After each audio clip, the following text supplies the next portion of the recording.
पहले गौरव गोगोई जी बोले। सर आप बोलिए सर, चर्चा है या 72 है, आप बोलिए पहले।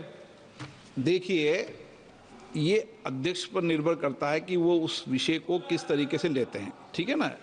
नियम 72 नियम उपनियम 1 पहला परंतु वर्णित किया जाता करता है कि यदि विधेयक पूर्व स्थापन का विरोध इस आधार पर किया जाता है कि विधेयक की विषय वस्तु इस सभा की विधायन क्षमता से परे है।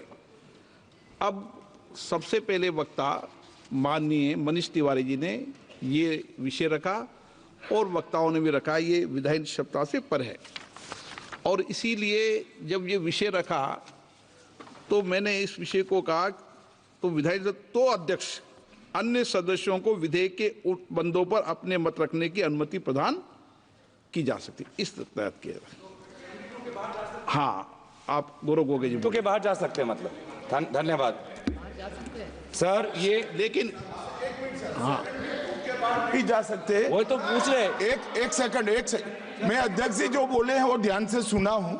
उन्होंने 72 के बाहर जाने का नहीं कहा है। उन्होंने कहा कि माननीय सदस्य मनीष तिवारी ने 72 का हवाला देकर जो विचार व्यक्त किए हैं और जो विरोध किया है, इस पर सदन का कोई भी सदस्य अपने विचार रख सकता है। अब कांग्रेस पार्टी में विचार रख सकता है मतलब विरोध ही करना है, मगर विचार व्यक्त कर सकते हैं इसका मतलब होता है पक्ष में भी बोल सकते हैं। नहीं, मैं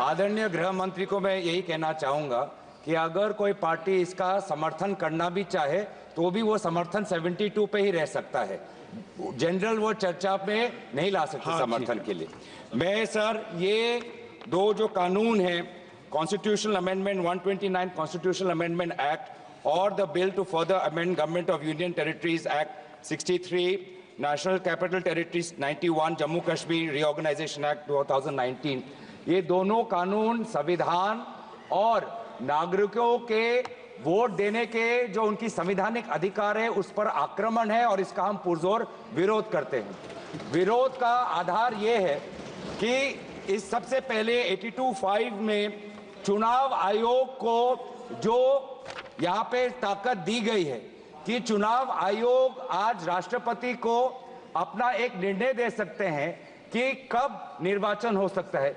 ये कभी भी इससे पहले चुनाव आयोग की ऐसी ताकत भारत के संविधान के निर्माताओं ने नहीं बनाया है।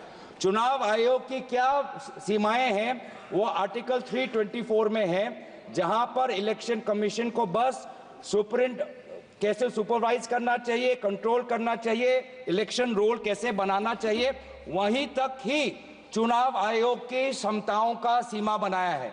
लेकिन इस संविधान ने चुनाव आयोग को असंवैधानिक गैर कानूनी ताकत दी है।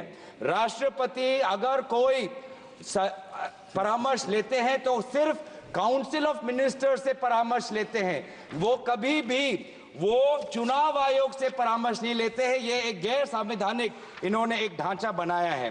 राष्ट्रपति जी अगर काउंसिल ऑफ मिनिस्टर्स की एडवाइस लेते हैं 74 जो article 74 of constitution of India में है, या वो article 356 of constitution of India, वो सिर्फ गवर्नर के रिकमेंडेशन पे ले सकते हैं। 356 गवर्नर के रिकमेंडेशन पे या 74 के अनुसार काउंसिल ऑफ मिनिस्टर्स के रिकमेंडेशन में। ये पहली बार ये एक ऐसा कानून लाए हैं कि राष्ट्रपति अब चुनाव आयोग के भी रिकमेंडेशन पर एक निर्णय ले सकते हैं। ये पूरी तरीके से इसका विरोध करते हैं। चुनाव आयोग में किस प्रकार से कमिश्नर्स नियुक्त होते हैं, नहीं होते, सुप्रीम कोर्ट की भूमिका रहती है, हटाई जाती है, उस पर हम बाद में चर्चा करेंगे।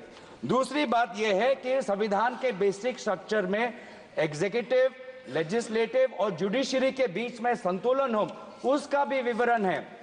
आज इस बिल के द्वारा आदरणीय राष्ट्रपति जी को ज्यादा शक्ति दिया गया है कि वो अपने सुपरिंटेंडेंट से एक नए 82A के द्वारा अब वो विधानसभाओं को भंग कर सकती है। ये एक्सेसिव पावर इस बिल में चुनाव आयोग को भी दिया गया है और राष्ट्रपति जी को भी दिया गया है। और यहाँ पे जो मुद्दा उठाया है कि ये कि चुनाव आयोग का ये जो खर्च है कम करना चाहते हैं। चुनाव आयोग के खुद उन्होंने कबूल किया है कि 2014 की चुनाव आयोग में कितना पैसा खर्च हुआ, लगभग 3,700 करोड़। ये 3,700 करोड़ के लिए ऐसा एक गैर संवैधानिक कानून ये लाए हैं, ये पूरी तरीके से तथ्य के खिलाफ है।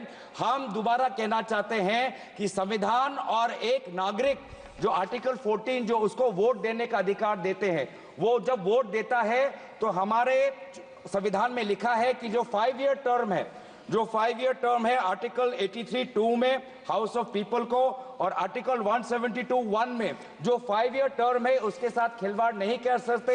ये एक गलत नीति आयोग के रिपोर्ट के आधार पर ये कहना चाहते हैं कि 5 ईयर टर्म अनिवार्य नहीं है। 5 ईयर टर्म अनिवार्य है, ये नीति आयोग के रिपोर्ट में नहीं जाए। नीति आयोग कोई संवैधानिक कोई बॉडी नहीं है जो इस प्रकार का ये परामर्श दे पाए। तो इसीलिए मैं बस इतना ही कहना चाहूंगा कि ये दोबारा अगर इनको लगता है कि प्रधानमंत्री मोदी जी पर के प्रचार से ये पूरे ये भारत के चुनाव को छीनेंगे, तो हम ये चोरी नहीं होने देंगे और हम बिल का विरोध करते हैं। इस बिल को जेपीसी में भेजा जाए।